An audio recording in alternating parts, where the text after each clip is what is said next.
নতুন বাড়িতে আসার পর আমরা সবাই এত বেশি অসুস্থ হয়ে গিয়েছি, আর এর মধ্যেই ভিডিও কন্টিনিউ করা এটা একেবারেই পসিবল ছিল না। এই মাসের 1 তারিখে আমরা বাসা চেঞ্জ করি, সবাই তো দেখেছেন। এর অলরেডি আমি একটা ভিডিও আপলোড দিয়েছিলাম। বাসা চেঞ্জ করার পর থেকে অনেক বেশি বৃষ্টি ছিল, আর ওয়েদারটাও অনেক বেশি ঠান্ডা ঠান্ডা ছিল। 8 তারিখে আমাদের এক জায়গায় একটা প্রোগ্রাম ছিল, আর ওইখানে যেতে যেতে আমরা প্রায় বৃষ্টিতে ভিজে গিয়েছিলাম।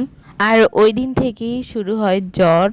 প্রথমে আমার জ্বর আসে, তারপর আমার বেবির, তারপর আমার হাজব্যান্ডের। পুরা 3 জনই এমন অসুস্থ হয়ে গিয়েছি, মানে কে কাকে দেখবো আর কে কাকে সামলাবো, সবাই অসুস্থ হয়ে গিয়েছি। 8 তারিখ থেকে নিয়ে আজকে 16 তারিখ পর্যন্ত আমি মাঝখানে কোনো ভিডিওই আপলোড দিতে পারিনি। ভিডিও দিব কিভাবে, ভিডিও করতেও পারি না, আর এডিটিং তো দূরের কথা। কোনো মতো যা পাইছি তাই রান্না করে খাইছি, ভিডিও করার মতো কোনো পজিশনে ছিল না, যার কারণে আমার পেজের অবস্থা অনেক বেশি খারাপ, সব কিছু রেড হয়ে গিয়েছে। যাই হোক, এখন আলহামদুলিল্লাহ মোটামুটি সুস্থ একটু।